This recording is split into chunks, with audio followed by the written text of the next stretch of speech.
الحمد للہ وکفا وسلام علی عبادہ الذین اصطفى اما بعد قال اللہ تعالی فی القرآن الکریم اعوذ باللہ من الشیطان الرجیم بسم اللہ الرحمن الرحیم ان اللہ وملائکتہ یصلون علی النبی یا ایھا الذین آمنوا صلوا علیہ وسلموا تسلیما۔ اللہ تعالی قرآن پاک میں ارشاد فرماتا ہے کہ اللہ اور اس کے فرشتے نبی پاک صلی اللہ علیہ وسلم پر درود و سلام بھیجتے ہیں، اور اے مسلمانوں تم بھی نبی پاک صلی اللہ علیہ وسلم پر درود و سلام بھیجو۔ ہم یہ دیکھیں کہ نبی پاک صلی اللہ علیہ وسلم پر صلاۃ و سلام بھیجنا یہ آخر ہے کیا؟ ہم ایک قاعدے کو جانتے ہیں، جب کوئی حکم اللہ تعالیٰ دیتا ہے تو وہ حکم فرض ہوتا ہے۔ مومن پر وہ حکم بجا لانا اس کے لیے فرض ہے۔ جب بھی کوئی حکم ہوتا ہے تو سب سے پہلے ہم یہ دیکھتے ہیں کہ وہ فرض ہے، سنت ہے، واجب ہے، مستحب ہے۔ تو سب سے پہلے تو ہم یہ طے کر لیں کہ آخر نبی پاک صلی اللہ علیہ وسلم پر درود و سلام بھیجنا ایک مومن پر کیا ہے؟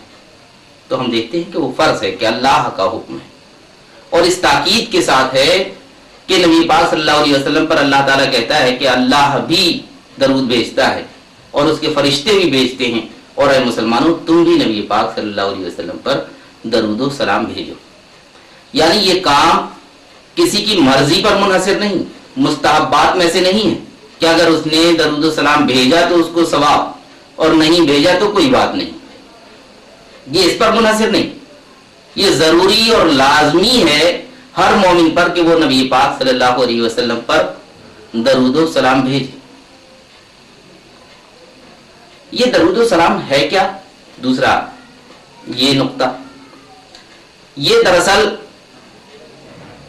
نبی پاک صلی اللہ علیہ وسلم کے جو احسانات اس امت پر ہیں اس کے صلے میں اپنے نبی کی خیر خواہی میں کچھ اور نہیں کر سکتا سوائے اس کی کہ وہ درود و سلام بھیجے۔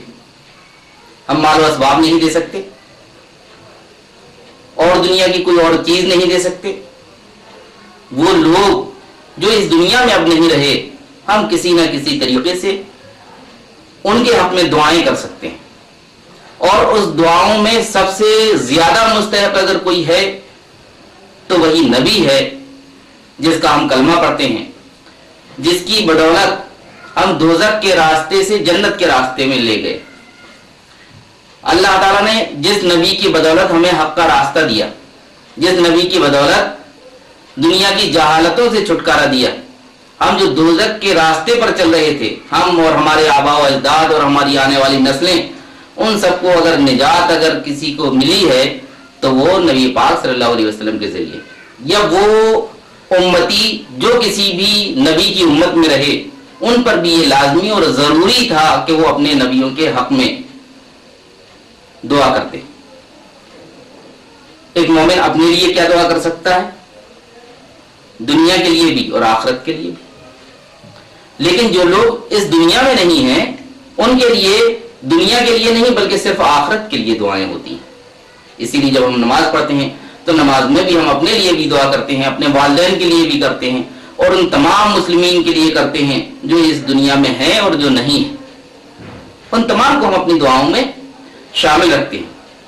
تو سب سے زیادہ اگر مستحق ان دعاؤں کا کوئی ہے تو وہ نبی پاک صلی اللہ علیہ وسلم کی ذات ہے، جس کی بدولت ہمیں ایمان کی دولت ملی، جس کی بدولت ہم جنت کے مستحق ہو سکے، جن کی بدولت یہ ہو سکا کہ ہمیں یہ امید ہے کہ اللہ کے حضور جب ہم حاضر ہوں گے تو ہمارا شمار جنتیوں میں ہوگا، ہم ان کی صفوں میں کھڑے ہوں گے جن پر اللہ تعالیٰ راضی ہوگا۔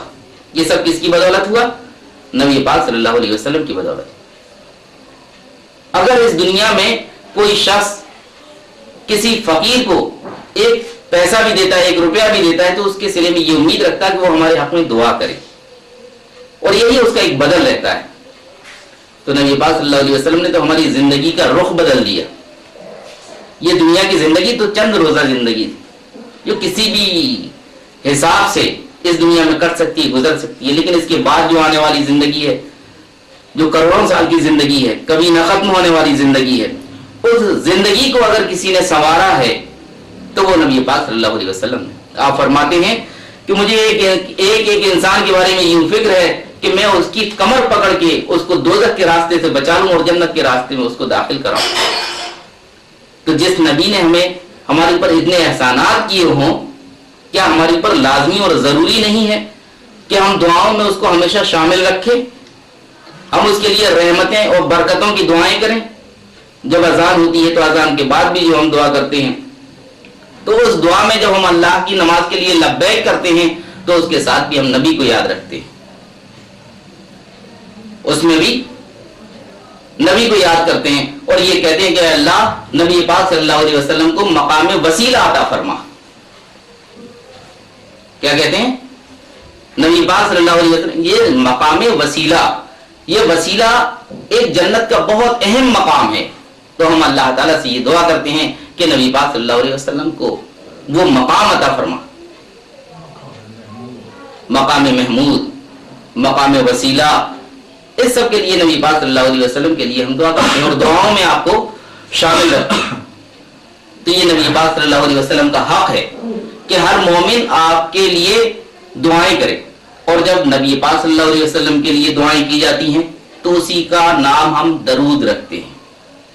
نبی کو جو بھی دعا کی جاتی ہے تو اسی کا نام دراصل کیا ہے؟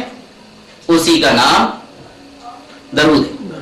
جب اللہ کی طرف سے درود کا لفظ بولا جاتا ہے تو اس کا مطلب یہ ہوتا ہے کہ اللہ کی رحمتیں, اور جب بندے کی طرف سے درود کا لفظ بولا جاتا ہے تو اس کا مطلب ہوتا ہے دعا, تو اس کا مطلب ہوتا ہے دعا.